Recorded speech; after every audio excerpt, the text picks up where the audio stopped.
Hello everyone, welcome to my YouTube channel My Maths My Destiny. Today we are going to cover chapter 2 Relations and Functions class plus 1.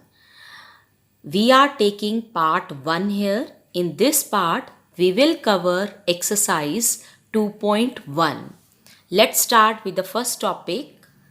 First topic is ordered pair. Ordered pair जैसा कि नाम ही बता रहा है order में होगा और pairs में होगा.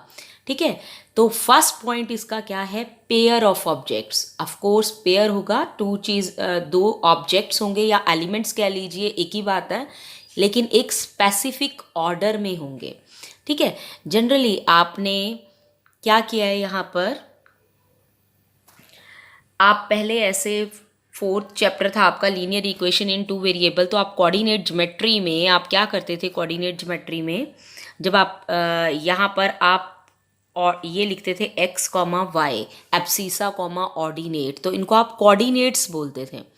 तो अब आप उसको कोऑर्डिनेट्स नहीं, ठीक है, ऑर्डर्ड पेयर बोलेंगे, क्योंकि यहाँ पर x y की वैल्यूज़ नहीं होंगी, यहाँ पर कोई भी एलिमेंट्स हो सकते हैं. ठीक है, इवन नेम्स भी हो सकते हैं, कुछ भी. जब आप क्वेश्चंस करेंगे आपको और क्लियर हो जाएगा. तो यहाँ पर ऑर्डर में होना चाहिए पेयर. जो फर्स्ट एलिमेंट है that is x and the second element is y. और ये ऑर्डर मैटर करता है कि फर्स्ट एलिमेंट क्या है, सेकेंड क्या है. यानी अगर ये yx लिखेंगे तो that will be different thing. These two are not equal. तो this point I have written here, A B is not equal to B ए.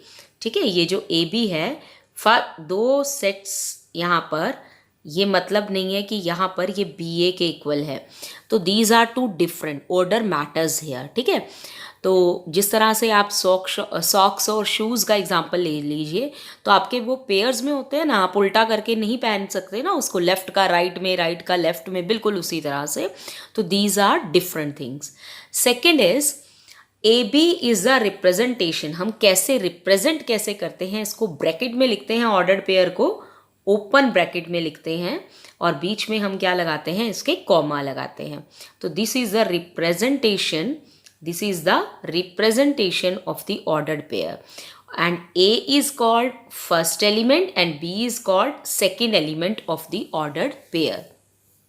अब अगर हम इसको ब्रैकेट चेंज कर देते हैं, ये वाली ब्रैकेट रख रहे हैं, करली वाली ब्रैकेट रख लें, तो it is not an ordered pair. ये भी ध्यान रखना है आपने, यहाँ पर नॉट एन ऑर्डर्ड पेयर. क्यों नहीं है ऑर्डर्ड पेयर? ऑर्डर्ड पेयर हमेशा ओपन ब्रैकेट में लिखा जाता है. अगर इस ब्रैकेट में लिखा गया है तो इट इज़ कॉल्ड सेट, ये सेट बन जाता है. This is not ordered pair. If two ordered pairs are equal, अगर आपके दो ऑर्डर पेयर इक्वल हैं, ऑर्डर्ड पेयर इक्वल हैं, suppose A B is equal to C D, अगर दो ऑर्डर्ड पेयर लिए हमने और ये क्या है, इक्वल हैं, then their respective elements are equal. Respective का क्या मतलब है? फर्स्ट एलिमेंट फर्स्ट के इक्वल होगा. फर्स्ट एलिमेंट यहाँ पर क्या है, ए, और इधर फर्स्ट क्या है, सी.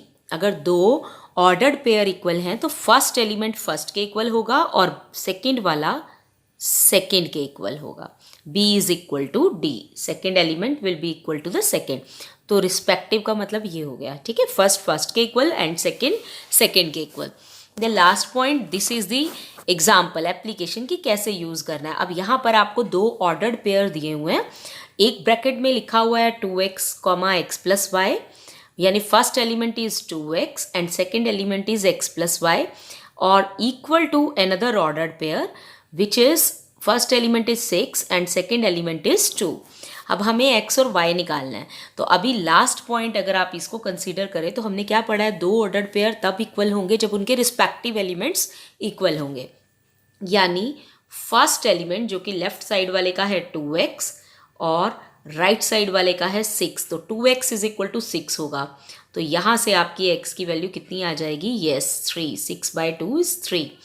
और सेकेंड एलिमेंट को सेकेंड के इक्वल करेंगे. सेकेंड एलिमेंट जो है लेफ्ट वाले ऑर्डर्ड पेयर का है x प्लस वाई और राइट वाले का है 2. अब आपको x की वैल्यू तो पता है 3, तो 3 plus y is equal to 2, तो y क्या आ जाएगा, 2 माइनस 3 दैट इज -1. तो आपकी x की वैल्यू आ गई 3, y की वैल्यू आ गई -1. नाउ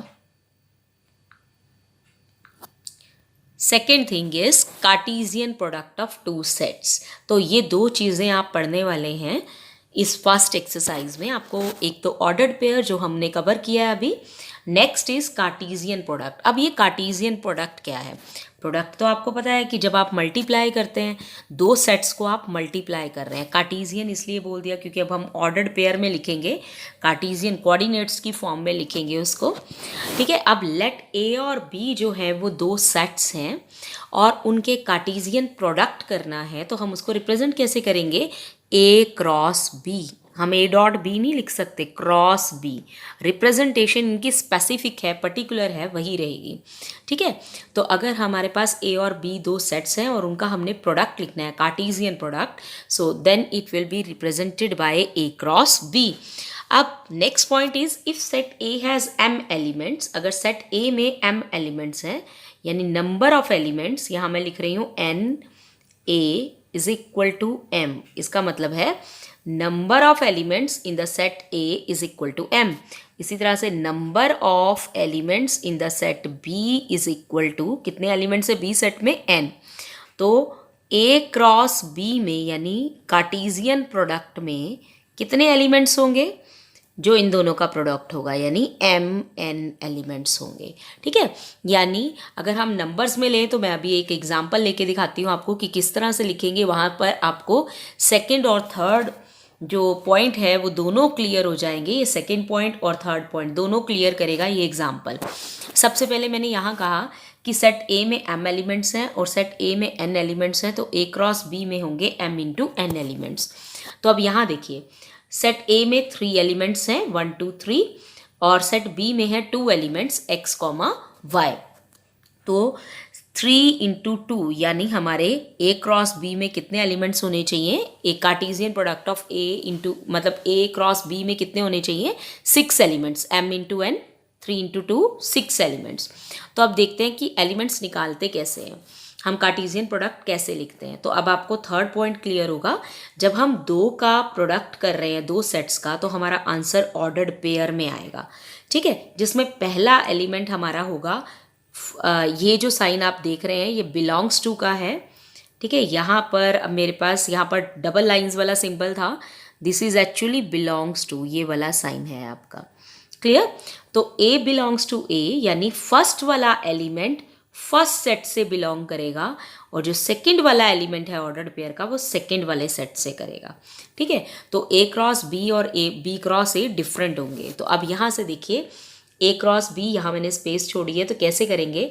ए क्रॉस बी मैंने आपको कहा जो पहले सेट लिखा है पहला एलिमेंट उसका लेंगे, तो ए का पहला एलिमेंट लेंगे 1 कॉमा ऑर्डर्ड पेयर में, और बी का सेकंड एलिमेंट लेंगे तो बी का लिया x। सेकंड एलिमेंट का मतलब ये नहीं है कि हम y लेंगे उसका, नहीं, हम प्रोडक्ट सबका करेंगे। 1 को x से भी करेंगे, 1 को y से भी करेंगे, 2 को x से करेंगे, 2 को y से करेंगे, 3 को x से करेंगे, 3 को y से करेंगे। इस तरह से हमने सभी एलिमेंट्स लिखने हैं, ठीक है। तो अब हम यहाँ से कवर अप करते हैं, ये ध्यान रखना है स्टार्ट तो हमने करना है, लेकिन जो सेट हमारा पहले लिखा है पहले एलिमेंट उसका आना चाहिए। 1 x, then 2 x, then 3 x, समझ गए। उसके बाद 1 y, 2 y, 3 y। कोई बात नहीं अगर आप इसे उल्टा पुल्टा लिखते हैं। उल्टा पुल्टा का क्या मतलब है कि आप आगे पीछे कर देते हैं इन ऑर्डर्ड पेयर्स को, कोई प्रॉब्लम नहीं है, लेकिन x, 1 नहीं लिख सकते, इसको 1, x ही लिखेंगे। यानी x, 1 लिखा तो वो रॉन्ग हो जाएगा। क्यों? क्योंकि आप a क्रॉस b कर रहे हैं, सबसे पहले आपका लिखा हुआ है a, तो फर्स्ट एलिमेंट जो है वो आपका यहाँ देखिए a, वो बिलोंग करना चाहिए a से, जो पहले लिखा हुआ है उससे बिलोंग करना चाहिए, और जो सेकंड एलिमेंट है ऑर्डर्ड पेयर का वो सेकंड सेट से बिलोंग करना चाहिए। इसलिए पहले आपको 1 2 3 लिखने हैं और सेकंड एलिमेंट आपको x और y लिखने हैं, ठीक है। अब इसी को अगर आप b क्रॉस, अब आपने एलिमेंट्स काउंट करिए कितने हुए, 1 2 3 4 5 6 हुए ना, mn एलिमेंट्स। और इसमें एक चीज़ और है कि जो थर्ड पॉइंट मैंने आपको बताया था कि हमारे ये कैसे बने हैं, ए क्रॉस बी का मतलब कि हमने 1 को x से भी मल्टीप्लाई किया, तो हमारे आंसर जब दो सेट्स हैं तो ऑर्डर्ड पेयर में आएंगे, जिसमें फर्स्ट एलिमेंट बिलोंग करेगा फर्स्ट जो सेट लिखा हुआ है। अगर ए क्रॉस बी लिखा हुआ है तो पहला एलिमेंट ए से होगा, दूसरा बी से होगा। लेकिन अगर बी क्रॉस ए लिखा है तो पहले बी से लेंगे फिर ए से लेंगे। क्लियर? तो अब बी क्रॉस ए लिख के दिखाती हूँ। बी क्रॉस ए कैसे होगा? तो अब पहले बी का एलिमेंट आएगा। बी के एलिमेंट्स क्या हैं? एक्स और वाई। तो पहले आएगा एक्स, एक्स को 1 के साथ, फिर एक्स को 2 के साथ, फिर एक्स को 3 के साथ। सेकेंड एलिमेंट हमारा ए से होगा जो कि 1 2 3 है। इसी तरह से y, 1, y, 2, y, 3। तो जो सेट पहले लिखा गया है कार्टेशियन प्रोडक्ट में, जैसे इसमें b पहले लिखा है तो b के एलिमेंट्स फर्स्ट एलिमेंट बनेंगे। ठीक है, b फर्स्ट लिखा है तो फर्स्ट एलिमेंट b से होगा। और लेने हमने सभी पेयर्स हैं। जैसे x है उसको तीनों के साथ लेना है a के एलिमेंट्स के साथ। तो यहाँ भी देखो b क्रॉस a में भी हमारे 6 एलिमेंट्स बने हैं, 1 2 3 4 5 6। तो यानी नंबर ऑफ एलिमेंट्स तो दोनों में सेम होंगे। अगर हम नंबर ऑफ एलिमेंट्स की बात करें तो वो a इंटू बी में यानी a क्रॉस b में और b क्रॉस a में सेम होंगे, लेकिन सेट सेम नहीं होंगे। अभी आपने देखा ही कि उल्टा आ रहा था उसमें। अब यहाँ क्या आ रहा था आपका 1x 1y, ठीक है, और 2x 2y, then 3x 3y, और उसमें क्या आ रहा था आपका x, 1 x, 2 x, 3 y, 1 y, 2 y, 3। ठीक है, तो अब ये डिफरेंट है। अभी हमने ऑर्डर्ड पेयर्स करे थे तो हमने कहा था कि एलिमेंट्स ऑर्डर में होने चाहिए 1, x एंड x, 1। दो डिफरेंट ऑर्डर्ड पेयर्स हैं, दीज आर नॉट इक्वल। ठीक है, तो a cross b is not equal to b cross a। Clear? Commutative नहीं है। और अब लास्ट पॉइंट जो है वो क्या है कि a क्रॉस b क्या होगा। यहाँ मैंने सिंबल छोड़ा है, यहाँ पर आएगा एम्प्टी। ये एम्प्टी का साइन होता है ना, ठीक है, फाई बोलते हैं इसको, फाई या फिर empty. a cross b empty कब होगा? जब a एम्प्टी हो 1 और बोथ, या तो a एम्प्टी हो या b हो या दोनों एम्प्टी सेट्स हों। ठीक है, दोनों ही एम्प्टी हैं, तब आपका क्या होगा, a क्रॉस b भी एम्प्टी होगा। इफ़ a इज़ एम्प्टी तो क्या होगा, a इंटू बी भी एम्प्टी होगा। ठीक है, इसी तरह से अगर b एम्प्टी हुआ तब भी a क्रॉस b एम्प्टी होगा। अगर दोनों एम्प्टी हैं तब भी एम्प्टी होगा। ठीक है, कोई प्रोडक्ट बनेगा ही नहीं। जिस तरह से आपका ज़ीरो वाला रूल है ना, ज़ीरो को किसी भी चीज़ से मल्टीप्लाई करो तो ज़ीरो आता है। तो अगर a 5 है, एम्प्टी है, तो 5 को b से मल्टीप्लाई करेंगे तो 5 ही आएगा। इसी तरह से अगर b 5 है, a कुछ सेट है और b 5 है, तो उसको मल्टीप्लाई करेंगे तब भी 5 आएगा। और अगर 5 को दोनों ही 5 हैं, दोनों ही एम्प्टी हैं, तब भी आंसर क्या आएगा, 5। तो ज़ीरो वाला रूल लग गया जैसे। ठीक है, उसके बाद next is Cartesian product of 3 sets. अब आपने 2 सेट्स का तो पढ़ लिया, now we are doing 3 sets. 3 sets में क्या होता है, जैसे 2 सेट्स थे तो आपका क्या आ रहा था, ऑर्डर्ड पेयर। ठीक है, अब 3 सेट्स है तो आपको क्या मिलेगा, ट्रिपलेट। 3 मिलेंगे। जैसे ऑर्डर्ड था, अब 3 सेट्स है तो तीनों के एलिमेंट्स लेंगे तो आपको क्या मिलेगा, triplet. It is represented by triplet. ठीक है, तो अब आपको मैं 3 सेट्स को मल्टीप्लाई करके दिखाऊंगी। सी दिस एग्जाम्पल, ए कोई सेट है। अब यहाँ पर मैंने डिफरेंट नहीं लिए हैं, तीनों सेम लिए हैं। मोस्टली आपकी बुक में सेम ही है, डिफरेंट नहीं है, उसमें और कन्फ्यूज़न हो जाएगी। एलिमेंट्स कितने होंगे, ऑफ कोर्स सेट ए में कितने एलिमेंट्स हैं, 3 एलिमेंट्स हैं, -1 0 1। तो ए क्रॉस ए में कितने हो जाएंगे, 3 क्रॉस 3 यानी 9। तो हम पहले ए क्रॉस ए निकालते हैं। ठीक है, फिर उसको ए से मल्टीप्लाई करेंगे, ए क्रॉस ए निकाल लेते हैं, फिर उसको जो आएगा आंसर उसको क्रॉस ए से और करेंगे तो ट्रिपलेट आ जाएगा, ए क्रॉस ए आ जाएगा। तो अब स्टार्ट करते हैं हम ए क्रॉस ए से निकालना। तो ए क्रॉस ए तो आपको आता है, यानी ए को ए से मल्टीप्लाई करना है, -1 0 1। तो आपका फर्स्ट एलिमेंट भी ए से होगा, सेकंड भी ए से होगा। तो मैं ऑर्डर में कर रही हूँ, इसमें तो दोनों सेट सेम है। तो यहाँ पर आपके कितने एलिमेंट्स हो जाने चाहिए, 9 एलिमेंट्स हो जाने चाहिए ए क्रॉस ए में। कैसे, 3 × 3।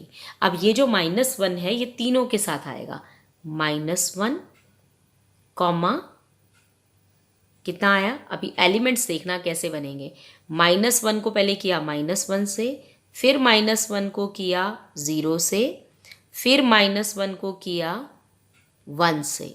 ठीक है, हो गया पहला एलिमेंट सबके साथ। अब सेकेंड एलिमेंट 0 को करते हैं। 0 को किया -1 से, 0 को किया 0 से, देन 0 को किया 1 से। अब तीसरा एलिमेंट लेते हैं, 1, -1, 1, 0, 1, 1। आई होप आपको समझ आया होगा। तो कितने एलिमेंट्स हो गए?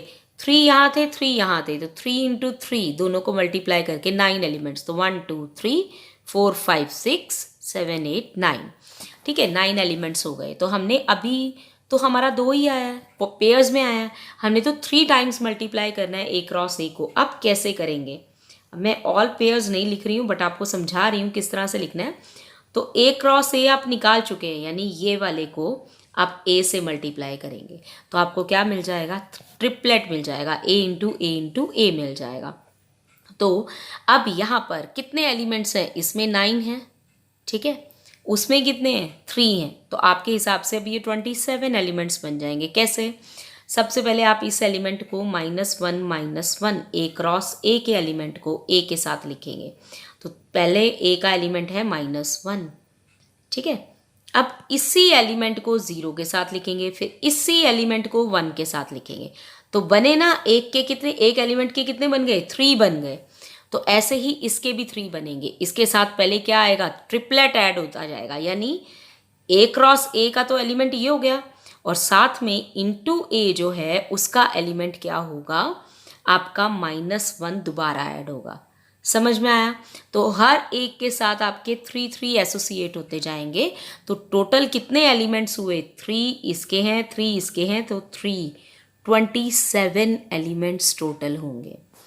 ठीक है, क्लियर है? तो पहले आप 2 को मल्टीप्लाई करेंगे, जैसे आप जनरली नंबर्स को करते हैं ना, तो 7 5s are 35 × 3, फिर आप लिख देते हैं 105। तो आप इन 2 को करते हैं उसी तरह से। पहले आपने A cross A find out करना है, जो आपके पास ऑर्डर्ड पेयर में आएगा, ठीक है। फिर उसके बाद इस A क्रॉस A को, ये जो आंसर आया है, इसको A से करोगे तो ट्रिपलेट बन जाएगा, क्योंकि इसके एलिमेंट के साथ इसके एलिमेंट्स भी लिखे जाएंगे, तो 3 आ जाएंगे। I hope you will understand it, ठीक है। और next is this is the question, ठीक है, question number 4। I don't think कि आपको 1 2 3 क्वेश्चन में कोई प्रॉब्लम आएगी। Now see question number 4 of exercise 2.1 elements of maths. Now if A is x belongs to whole number, W is whole number. Whole number आपको पता है 0 से start होते हैं, and x is less than 2। तो पहले आप इस सेट बिल्डर को किस में कर लीजिए? रोस्टर फॉर्म में कर लीजिए। रोस्टर में आप एलिमेंट्स लिस्ट करेंगे, तो इसको एलिमेंट्स को लिस्ट करेंगे तो क्या आएगा? हमने लेने x belongs to whole number, and whole number starts from 0। तो पहला एलिमेंट 0 हो गया। अब आप ये भी देखिए, हमने x जो है वो लेस देन 2 लेना है, यानी 2 से छोटे लेने हैं नंबर्स, तो 0 and 1 ओनली। अब सेट B को लिखेंगे, कि जो कि आपको सेट बिल्डर में दिया हुआ है रोस्टर फॉर्म में। x belongs to n is natural number. तो नेचुरल नंबर कहाँ से स्टार्ट होते हैं? 1 से स्टार्ट होते हैं, बट इन्होंने क्या कहा है? 1 से बड़े लेने हैं। x is greater than 1 but less than 5, यानी 1 और 5 के बीच में लेने हैं जो नेचुरल नंबर्स हैं। तो क्या होंगे? 2 3 4, ठीक है। तो C सेट जो है वो ऑलरेडी हमें रोस्टर फॉर्म में ही दिया है, तो उसको हमें सोचने की ज़रूरत नहीं है, डायरेक्टली लिख लेना है। अब यहाँ पर हमें 2 पार्ट्स गिवन हैं, क्या फाइंड आउट करना है?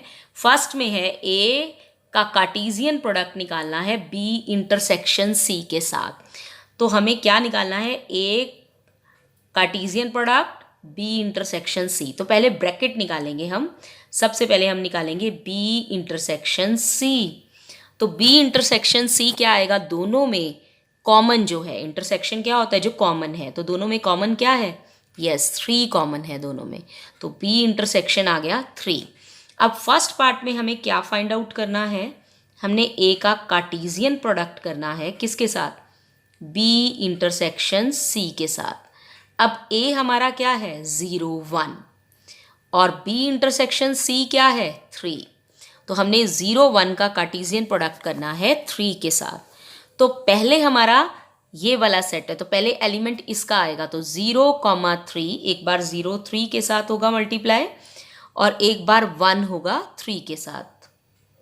ठीक है, जो सेट पहले लिखा हुआ है उसके एलिमेंट्स फर्स्ट बनने चाहिए। तो ये फाइंड आउट कर लिया आपने, ये आंसर आ गया आपका। अब कितने एलिमेंट्स आने थे, इसके एलिमेंट्स कितने थे 2 और उसका एलिमेंट कितना था 1, तो 2 into 1 m into n 2 elements आने थे। तो यहाँ आपको 2 एलिमेंट्स मिल गए। ठीक है, तो सबसे पहले आपने ब्रैकेट खोलनी होती है, पहले आपने ब्रैकेट सॉल्व की, फिर आपने कार्टेशियन प्रोडक्ट करना होता है। Now see second part of this, A cross B union C। तो अब क्या फाइंड आउट करेंगे, यस पहले B union C find out करेंगे। A B C हम ऑलरेडी लिख चुके थे, A था 0 1 और B क्या था 1 से बड़ा और 5 से छोटा नेचुरल नंबर यानी 2 3 4। C जो था वो था 3 5। अब मुझे लेना है B यूनियन C, जैसे पहले B इंटरसेक्शन C लिया था, तो B यूनियन C कितना आ जाएगा, यूनियन में हम दोनों के एलिमेंट्स लेते हैं, B के भी और C के भी, जो कॉमन आ रहे हैं उसे एक बार, तो 2 3 4 B के ले लिए। अब C के लेंगे, 3 तो हम ऑलरेडी ले चुके हैं तो ओनली 5। अब हमने कार्टेशियन प्रोडक्ट करना है। ठीक है, कार्टेशियन प्रोडक्ट करना है किसका, A का B यूनियन C के साथ। तो A क्या है हमारा 0 1 0 1 और B क्या है, B यूनियन C क्या है 2 3 4 5। अब हमारे कितने एलिमेंट्स आएंगे, यहाँ 2 एलिमेंट्स हैं, यहाँ 4 हैं, 2 4s are 8 एलिमेंट्स आएंगे। तो पहले 0 मल्टीप्लाई होगा 2 के साथ ऑर्डर्ड पेयर में, 0 3 के साथ, 0 4 के साथ, 0 5 के साथ, 0 सबके साथ हो गया, इससे मिस नहीं होता कोई एलिमेंट अगर आप सीक्वेंस में लिखते हो। अब 1 को लिखेंगे 2 के साथ, देन 1 को 3 के साथ, 1 को 4 के साथ, 1 को 5 के साथ। नाउ यू कैन सी कितने एलिमेंट्स बन गए आपके इसमें, 1 2 3 4 5 6 7 8। तो हमारे 2 क्रॉस 4 8 एलिमेंट्स बन गए। I hope you will understand this question. Now see next one, this is question number 9 till question number 8 you will have no problem. Now question number 9, if A and B are the two sets given in such a way that A cross B has 6 elements। ठीक है, A cross B में 6 elements हैं, तो मैं ऐसे लिखूंगी number of elements in A cross B is 6। If 3 elements of A cross B, अब 6 में से ना हमें 3 एलिमेंट्स दिए हुए हैं। ऑफकोर्स हमारे A क्रॉस B के एलिमेंट्स कैसे होंगे, ऑर्डर्ड पेयर में होंगे, क्योंकि मल्टीप्लाई करके आए हैं 2 सेट्स को, तो हमें पेयर्स में मिलेंगे।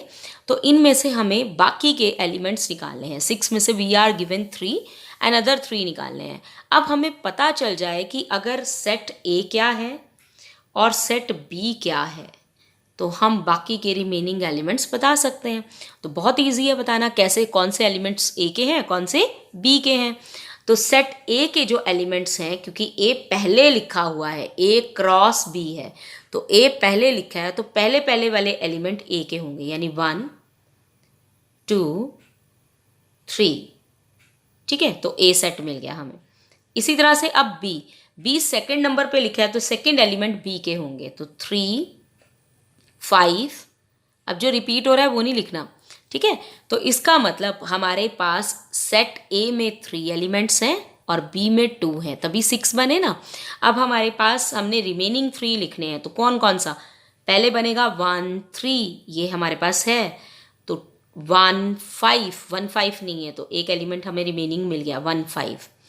दूसरा 2 3 नहीं है, 2 3 भी लिख लीजिए, 2 5 ये तो गिवन है। नेक्स्ट है 3 3, ये गिवन है, 3 5 ये मिसिंग है। तो हमें 6 में से 3 नॉन थे, तो रिमेनिंग 3 हमने फाइंड आउट कर लिए। अगर हमें A और B सेट मिलता है तो हम रिमेनिंग एलिमेंट्स भी निकाल सकते हैं। बहुत इजी है, जो पहले लिखा है वो पहले एलिमेंट्स आपके सेट A से होंगे, ठीक है, सेकेंड वाले B से होंगे। तो it's quite simple. Now last question of this exercise, if A is the subset, यहाँ पर साइन है सबसेट का, if A is the subset of B, यानी ए के सभी एलिमेंट्स बी में हैं, तो ए क्रॉस सी के सभी एलिमेंट्स बी क्रॉस सी में होंगे। तो यहाँ पर ए क्रॉस सी भी सबसेट होगा किसका, बी क्रॉस सी का। जहाँ पर ये सी क्या है, फॉर एनी सेट सी, सी कोई भी एक सेट है। तो अब हम क्या करेंगे, अगर हमने प्रूव करना होता है कि ये इसका सबसेट है, तो हम क्या करते हैं, यहाँ से एक एलिमेंट लेते हैं और प्रूव करते हैं कि वो इसमें भी होगा। This is what we have to do. तो हमने क्या करना है, लेट, अब एलिमेंट किस फॉर्म में होगा, क्योंकि ए क्रॉस सी जो है वो क्या है, कार्टेशियन प्रोडक्ट है। तो कार्टेशियन प्रोडक्ट के जो एलिमेंट्स हैं वो किस फॉर्म में होते हैं, ऑर्डर्ड पेयर में। तो हम लेट कर लेते हैं, लेट ए कॉमा सी, कुछ भी ले सकते हो, बी भी ले सकते हो, ऐसा नहीं कि उधर सी है। लेट ऑर्डर्ड पेयर कोई भी आपने ले लिया, let A comma B belongs to A cross C. अब ए कॉमा बी अगर बी क्रॉस सी से भी बिलोंग कर गया, इसका मतलब कि इसका एलिमेंट, और अब हमने ये जो ए कॉमा बी है वो एनी एलिमेंट चूज किया है, ठीक है। तो सभी एलिमेंट्स ए क्रॉस सी के बी क्रॉस सी में आ जाएंगे, तो ए क्रॉस सी जो है वो सबसेट हो जाएगा बी क्रॉस सी का। अब ए क्रॉस सी ये क्या इंप्लाई करता है, A belongs to A, first element first से होगा, and B belongs to set C, ठीक है। अब यहाँ पर देखिए, ए अगर बिलोंग्स टू ए कर रहा है तो ए बी से भी बिलोंग करेगा, क्यों, क्योंकि A is the subset of B, A के सारे एलिमेंट्स बी में हैं। अगर ये सेट ए में है एलिमेंट, ए एलिमेंट जो है वो सेट ए में है, तो ए एलिमेंट बी में भी होगा। क्यों होगा, रीज़न क्या है, क्योंकि we are given that A is the subset of B and B belongs to C. अब आ गया, ए बी से भी बिलोंग करता है और सी से भी बिलोंग करता है, ठीक है। इसका मतलब ए बी जो है ऑर्डर्ड पेयर अगर हम लेंगे ए बी, तो वो किस से बिलोंग करेगा, बी क्रॉस सी से, Cartesian product of B and C से, क्योंकि बी से बिलोंग करता है ये ए एलिमेंट और ये वाला स्मॉल बी जो है वो सी से बिलोंग करता है। तो हमने ए बी एलिमेंट कहाँ से लिया था, कौन से सेट से लिया था A B element, A cross C से इनिशियली, और ए क्रॉस सी का एलिमेंट किस में आ गया, बी क्रॉस सी से बिलोंग कर गया। तो इसका मतलब ए क्रॉस बी जो है, सी जो है वो सबसेट है किसका, बी क्रॉस सी का, ठीक है। तो सिंपल है, सिर्फ हमें ये कंसेप्ट ध्यान रखना है, ठीक है। और ऑर्डर्ड पेयर का ये कंसेप्ट ध्यान रखना है कि फर्स्ट एलिमेंट फर्स्ट वाले से बिलोंग करता है, सेकंड वाला सेकंड से बिलोंग करता है। I hope this video will help you to complete exercise 2.1. Thank you for watching.